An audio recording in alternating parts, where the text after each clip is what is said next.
ایک تاریخی ایک کتاب سے مجھے آج یہ بات ملی کہ سلطان الاولیاء غوث پاک نے حضرت خواجہ غریب نواز کو کیا وصیت کی تھی، کیا کہہ کر کے بھیجا تھا۔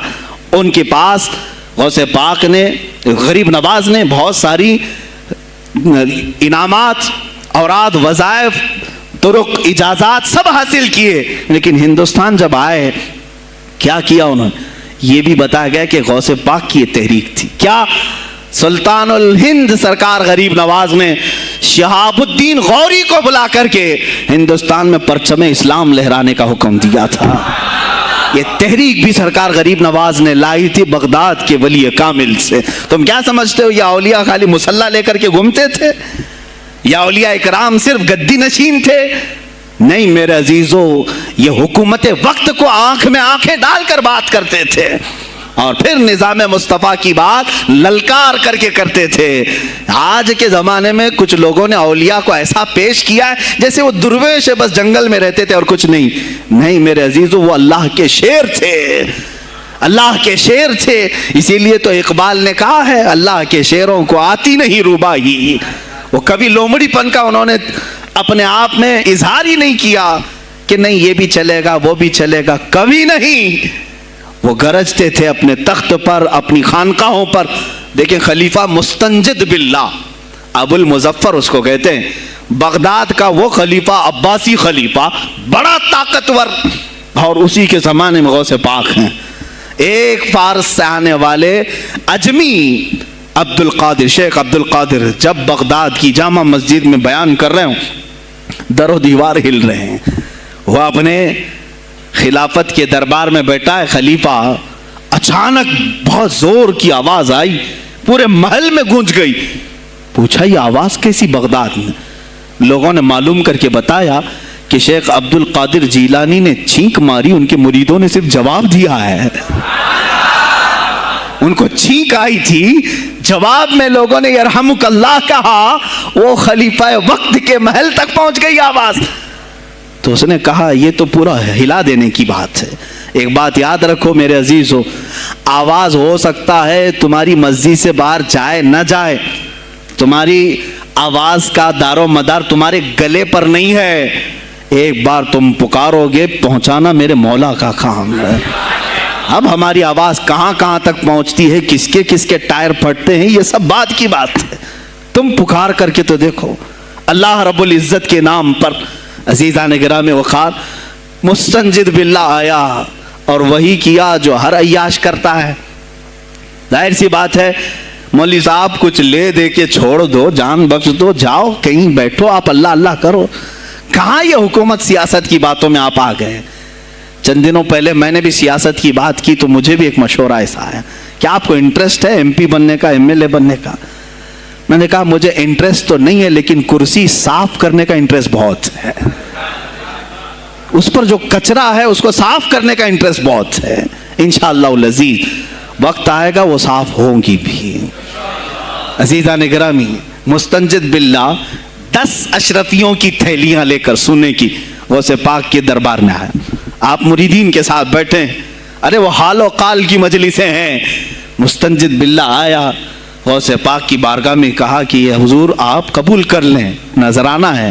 آپ نے کہا تو رکھ لے اپنا نذرانہ، تو اپنے پاس رکھ لے۔ کہا کہ ہدیہ قبول کرنا سنت ہے، آپ سنت کے خلاف کرتے ہیں۔ غوث پاک نے کہا اللہ ایک تھیلی لیا اور اپنے بغل میں دبا کر کے اس کو نچوڑنا شروع کیا تو اس سے خون ٹپکنا لگا۔ خون اتنا ٹپکنے لگا تو حاضرین مجلس دم بخود رہ گئے۔ خلیفہ مستنجد باللہ بھی دیکھ رہا تھا۔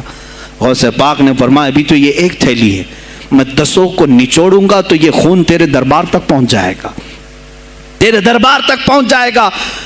تو مجھے وہ اشرفیاں دینے آیا ہے جو تو نے غریبوں کے مال کو چوس کر کے حاصل کیا، تو مجھے خریدنے کے لیے آیا ہے۔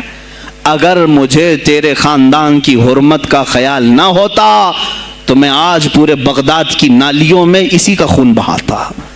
خلیفہ مستنجد باللہ بے ہوش ہو گیا، اور اس کے بعد جب ہوش آیا اس نے توبہ کیا اور آپ کے ہاتھ پر بیعت بھی کیا۔ اب اس کے بعد وہ خلیفہ ایسا پاک ہوا، نظر غوث جو پڑی، اب اس کے بعد دربار خلافت کے حالات کیا ہو گئے سنیں. میں آج سیاست پر بات کر رہا ہوں. اب خلیفہ مستنجد باللہ کا دل جب صاف ہوا، 8 دن کے بعد وہ حاضر آیا. کہا سلطان الاولیاء اے شیخ عبد القادر جیلانی، آپ حکم فرمائیں کہاں کس طرح کا گورنر رکھنا چاہیے، گورنر کس طرح کا ہونا چاہیے. آپ نے غوث پاک نے اپنے خلفاء کو حکم دیا کہ لسٹ بنائی جائے، اسلامی سلطنت میں گورنر کون ہوگا. لسٹ بنی. کہا وہ ہوگا جس کی تہجد قضا نہیں ہوتی، وہ گورنری پر آئے گا جو سنت رسول کو ہلکا نہیں سمجھتا ہوگا، وہ گورنری پر آئے گا جس کی نمازیں کوئی قضا باقی نہ رہی ہوں، اس لیے کہ جو اللہ کا قرضہ باقی رکھے گا وہ لوگوں کا بھی مال کھا جائے گا. آپ نے لکھایا نام، خلیفہ مستنجد باللہ نے آپ کے اشارے پر گورنر پورے تبدیل کر دیے. ہر جگہ پر ایسے لوگوں کو رکھا جو سرکار غوث پاک کے یا تو مرید تھے یا خلیفہ تھے یا شاگرد تھے، اور ان کے دلوں میں اللہ کا خوف تھا، اور وہ پورے بغداد اور آس پاس کی سلطنتوں کو سنبھالے ہوئے تھے. ایک وقت ایسا آیا کہ وہی چند سال پہلے جو بغداد نشے میں ڈوبا ہوا تھا، 10 سالوں کے بعد لوگ کہنے لگے کہ آج بغداد ایسا لگ رہا ہے جیسے عمر بن خطاب کا زمانہ آ گیا ہو، عمر بن خطاب کا زمانہ آیا ہو. تم نے تو غوث پاک کی 11ویں کھائی ہے نا، اصلاح حکومت ان سے نہیں سیکھا. وہ آئے تھے نظام تبدیل کرنے کے لیے. آج میں علماء سے بھی یہی کہوں گا، تم حق بات تو پہنچاؤ قوم تک. آج حالات ایسے ہیں میرے عزیزوں، ڈر اور خوف ان کے سینوں پر طاری ہوا. کس بات سے ڈرتے ہو؟ کیا تم نے اللہ کی ذات پر ایمان نہیں لائے؟ یہ نہیں کہتے ہو موت و حیات اللہ کے ہاتھ ہے، رزق اللہ کے ہاتھ ہے؟ پھر ڈرتے حکومت وقت سے کیوں؟ مجھے ابھی چند دنوں پہلے ایک میسج یہ بھی آیا تھا کہ حضرت آپ تو پاکستان کے علامہ خادم حسین کی تعزیت پر بیان کر رہے ہو، آپ دیکھ نہیں رہے یہاں کا ماحول کیسا ہے؟ عزیزان گرامی، اس دن مجھے افسوس اس بات پر ہوا، سوال پر، ہائے افسوس، اس قدر تمہارے ضمیر مردہ ہو گئے، اس قدر تم بزدل ہو گئے. لاکھوں لوگوں کے دلوں میں شمع عشق مصطفیٰ جگانے والے پر تمہاری زبان بند ہے، تمہاری زبان بند ہے.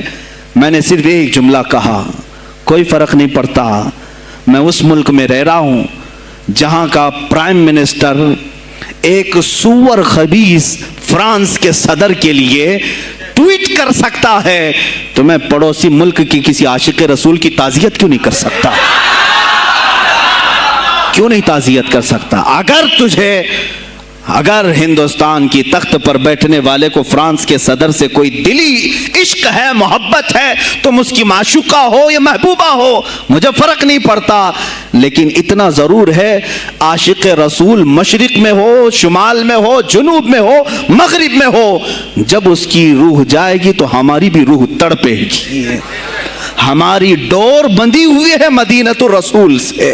میرے آقا صلی اللہ علیہ وسلم کی جو بات کرے گا وہ پھر کسی بھی ملک کا باشندہ ہو. تم کہتے ہو تعزیت کے لیے، ارے میرے عزیز، اگر میں سامنے ہوتا تو اس کے قدموں کی خاک میں اپنے امامے پر رکھتا.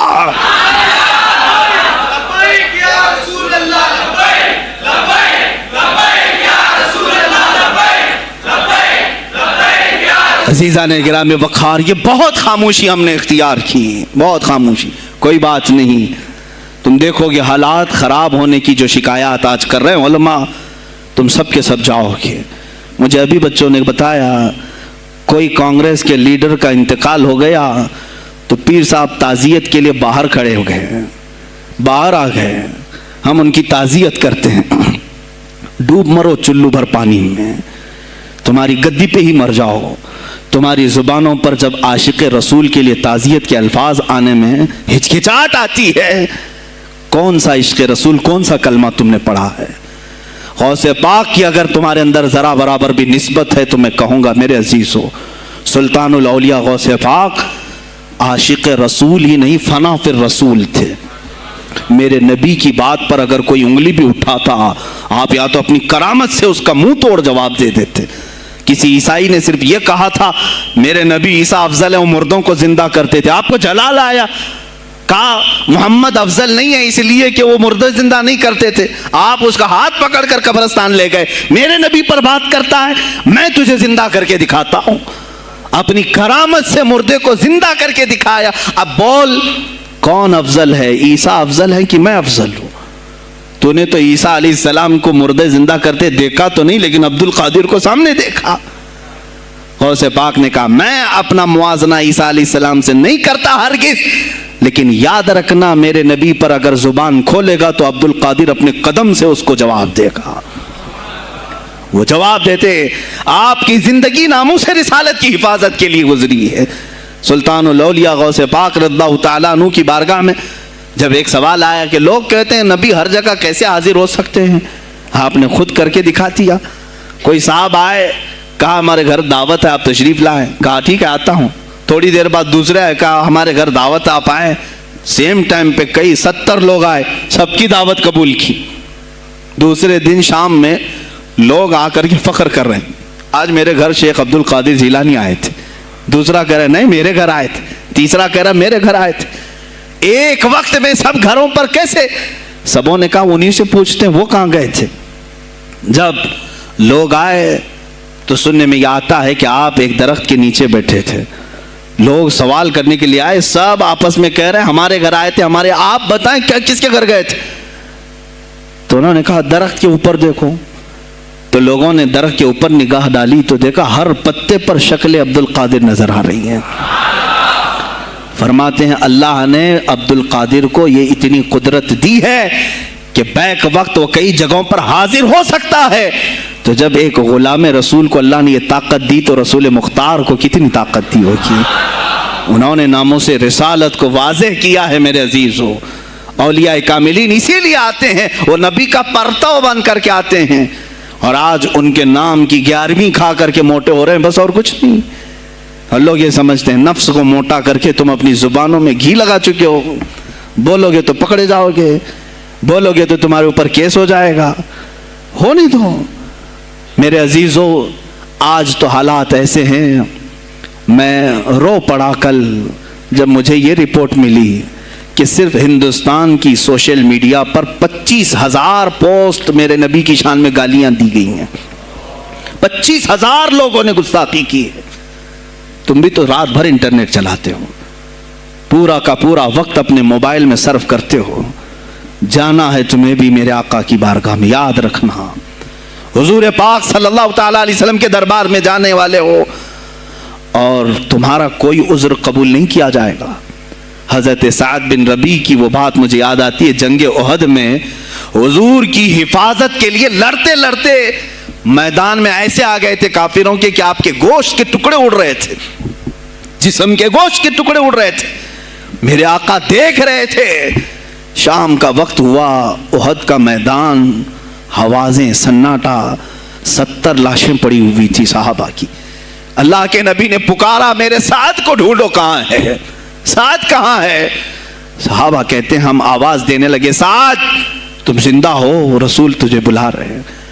حضرت سعد بن ربیع 7 لاشوں کے نیچے دبے ہوئے تھے اور سانسیں بھی چل رہی تھی، سانسیں چل رہی تھی۔ صحابہ نے جب آواز دینا شروع کیا کہ رسول پاک یاد کر رہے ہیں، وہیں سے وہ حرکت کرنے لگے، اندر سے آواز دی اے جوانوں سعد زندہ ہے، میں یہاں لاشوں کے نیچے دبا ہوا ہوں۔ ہٹائی گئی لاشیں تو دیکھا ان کے جسم میں کچھ بچا ہی نہیں تھا، کچھ نہیں تھا، سب پھٹ چکا ہے، پیٹ کو تک چاک کیا گیا ہے، سانسیں باقی۔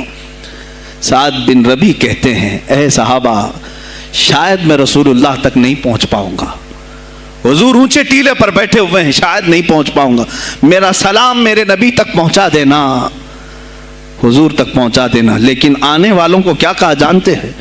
میں اے جوانوں تم سب سے کہوں گا آج کے حالات میں۔ سعد ابن ابی ربیع کہتے ہیں اے صحابہ میں تو جا رہا ہوں، میری آخری سانسیں ہیں، لیکن اگر تمہاری آنکھیں چمکتی رہی، تمہارے جسموں میں جان باقی رہی، اور میرے نبی پر اگر کسی نے انگلی اٹھائی اور گالی دی، میں قیامت کے دن اسے نہیں چھوڑوں گا۔ اور یاد رکھنا اللہ کی بارگاہ میں تمہارا کوئی عذر قبول نہیں کیا جائے گا اگر تمہارے جیتے جی تمہارے نبی کی ذات پر کسی نے کیچڑ اچھالا۔